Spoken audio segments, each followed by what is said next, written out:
Enzyme. Enzyme का function क्या होता है कि ये फास्ट करते हैं रिएक्शन को, स्पीड अप करते हैं रिएक्शंस को, स्पीड अप करते हैं, लेकिन खुद रिएक्शन में पार्टिसिपेट नहीं करते, ये जस्ट रिएक्शन को स्पीड अप कराते हैं। ठीक है, अब हमारी बॉडी के अंदर, ह्यूमन बॉडी के अंदर डिफरेंट किस्म के रिएक्शंस अकर होते हैं, तो वो रिएक्शन जो हमारी बॉडी में अकर होते हैं हम उन्हें कहते हैं कि ये मेटाबॉलिज्म रिएक्शन होते हैं। ठीक है, वो रिएक्शन, ओवरऑल रिएक्शन जो हमारी बॉडी में अकर होते हैं वो मेटाबॉलिज्म रिएक्शन होते हैं। Metabolism reaction further two types के होते हैं, कैटाबॉलिज्म एंड एनाबॉलिज्म।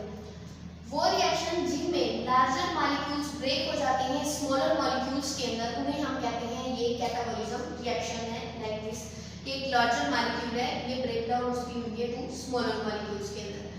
दूसरी टाइप एनाबॉलिज्म, वो रिएक्शन जिनमें स्मॉलर मॉलिक्यूल्स कंबाइन होकर लार्जर मॉलिक्यूल्स बना देते हैं वो कहलाते हैं anabolism reaction. Like this, the two smaller molecules combine together to form a large molecules. अब एक्टिवेशन एनर्जी, वो एनर्जी जो रिएक्शन को एक्टिव होने के लिए चाहिए होती है हम उसे कहते हैं वो एक्टिवेशन एनर्जी होती है। एंजाइम्स क्या करते हैं कि ये एक्टिवेशन एनर्जी को स्लो डाउन कर देते हैं और रिएक्शन को स्पीड अप कर देते हैं। ठीक है, अब एंजाइम्स दो तरह के होते हैं, extra cellular enzyme and intracellular enzyme. वो एंजाइम जो आउटसाइड द सेल, सेल के बाहर मौजूद होते हैं वो कहलाते हैं extra cellular enzyme, like pepsin enzymes. ठीक है, ये स्टोमक के अंदर डाइजेशन के प्रोसेस को कैरी आउट करता है। दूसरे होते हैं इंट्रासेलुलर, जो इनसाइड द सेल एंजाइम मौजूद होते हैं वो इंट्रासेलुलर एंजाइम्स कहलाते हैं, लाइक ग्लाइकोलाइसिस एंजाइम्स। ठीक है, ये साइटोप्लाज्म के अंदर मौजूद होते हैं। नेक्स्ट टॉपिक जो है हमारा वो है characteristics of enzymes.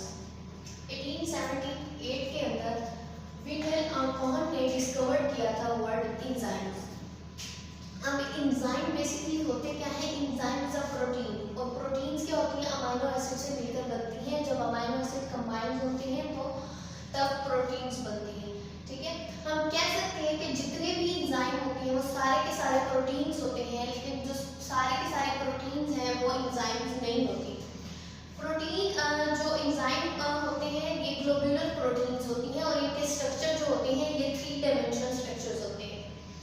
Every enzyme has a specific shape, her enzyme की एक स्पेसिफिक शेप होती है। उस एंजाइम की शेप की तरह का ही सबस्ट्रेट आके उस एंजाइम्स के ऊपर अटैच होता है और फिर प्रोडक्ट बनती है। प्रोडक्ट बनने के बाद एंजाइम रिमूव कर देता है खुद को।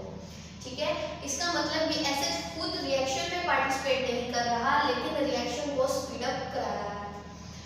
Every enzyme has a specific site, enzyme के पास हर एंजाइम की एक स्पेसिफिक साइट होती है जहां पे आके सबस्ट्रेट अटैच होते हैं। अब एंजाइम्स की वो साइट जहां पे सबस्ट्रेट आके अटैच होता है उस साइट्स को बोलते हैं एक्टिव साइट्स। ठीक है, अब जब हम किसी कंपाउंड वगैरह की बात करते हैं जैसे कि इनहिबिटर्स हो गए, ठीक है, तो इनहिबिटर्स क्या करते हैं, कुछ इनहिबिटर्स ऐसे होते हैं जो एंजाइम्स की एक्टिविटी को लो कर देते हैं, कुछ इनहिबिटर्स ऐसे होते हैं जो एंजाइम्स की एक्टिविटी को हाई कर देते हैं, और कुछ इनहिबिटर्स ऐसे भी होते हैं जो कंप्लीटली एंजाइम्स की एक्टिविटी को ब्लॉक कर देते हैं। ठीक है, और कुछ इनहिबिटर ऐसे होते हैं जो एंजाइम्स के ऊपर सबस्ट्रेट के तौर पर एक्ट कर रहे होते हैं।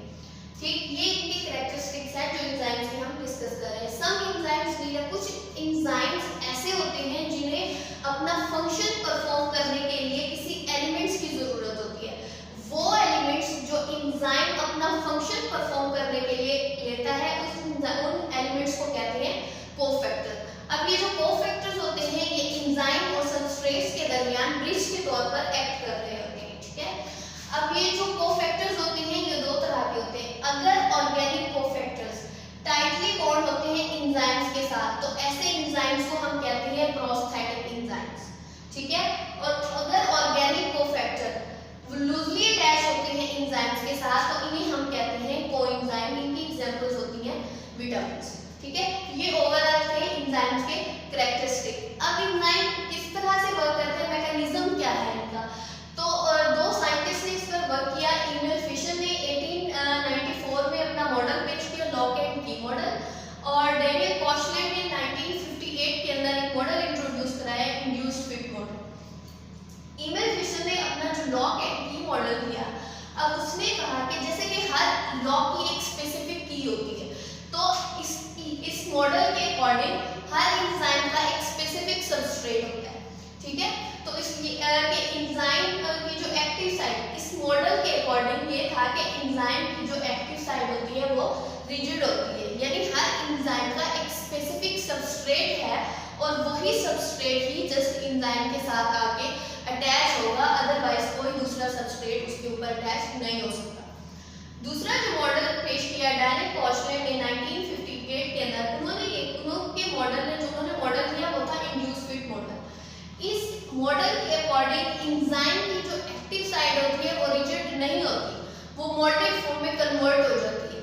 उनकी फॉर एग्जांपल की जैसे कि एंजाइम है और ये सबस्ट्रेट है, अब एंजाइम और सबस्ट्रेट दोनों की जो शेप्स है वो डिफरेंट है।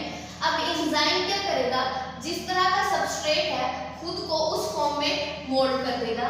इस मॉडल को, इंड्यूस फिट मॉडल को लॉक एंड की मॉडल की निस्बत ज्यादा प्रेफर किया जाता है कि जो एंजाइम होते हैं वो रिजिड फॉर्म में नहीं होते, बल्कि जिस फॉर्म का सबस्ट्रेट आता है वो खुद को उसी फॉर्म में कन्वर्ट कर देते हैं। तो ओवरऑल जो आज हमने डिस्कस किया उसमें इंट्रोडक्शन ऑफ एंजाइम हमने पढ़ा कि एंजाइम्स क्या होते हैं। एंजाइम प्रोटीन्स होती हैं और प्रोटीन जो होती हैं वो अमीनो एसिड से मिलकर बनती हैं। एंजाइम्स का फंक्शन क्या होता है कि ये रिएक्शन को स्पीड अप कराते हैं। हम कह सकते हैं कि एंजाइम कैटलिस्ट के तौर पर एक्ट कर रहा होता है, जो खुद रिएक्शन में पार्टिसिपेट नहीं करते लेकिन रिएक्शन को स्पीड अप कराते हैं। उसके अलावा हमने कैरेक्टरिस्टिक ऑफ एंजाइम को डिस्कस किया कि जिसमें एंजाइम्स प्रोटीन्स होती हैं और प्रोटीन्स क्या होते हैं, सारे के सारे अमीनो एसिड होती हैं।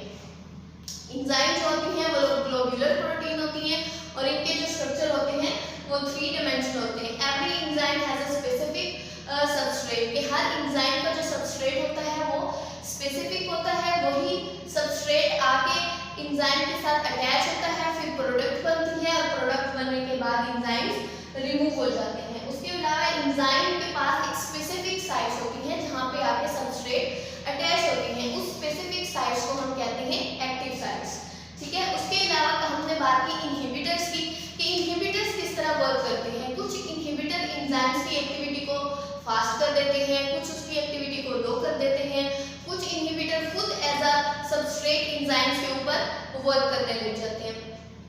उसके अलावा हमने देखा कि एंजाइम्स, कुछ एंजाइम ऐसे होती हैं जिन्हें अपना फंक्शन परफॉर्म करने के लिए किसी एलिमेंट्स की जरूरत होती है, उन एलिमेंट्स को हम कहते हैं कोफैक्टर्स, ठीक है। अब कोफैक्टर जो है वो ब्रिज के तौर पर वर्क कर रहा होता है एंजाइम एंड सबस्ट्रेट के दरमियान। उसके अलावा हमने प्रोस्थेटिक ग्रुप देखे और कोएंजाइम्स देखे। प्रोस्थेटिक ग्रुप्स वो ग्रुप होते हैं जिनमें जो कोफैक्टर है वो टाइटली बॉन्ड होते हैं ऑर्गेनिक कंपाउंड के साथ, और जो कोएंजाइम है इसमें ऑर्गेनिक फैक्टर जो है वो लूजली अटैच होते हैं एंजाइम के साथ। उसके अलावा हमने मैकेनिज्म देखा कि 2 हमने मॉडल पढ़े, इनमें फिशर और जिसमें लॉक एंड की मॉडल पढ़ा, और कॉशलर ने जो अपना मॉडल दिया था इंड्यूस फिट मॉडल हमने वो डिस्कवर किया। इंशाल्लाह नेक्स्ट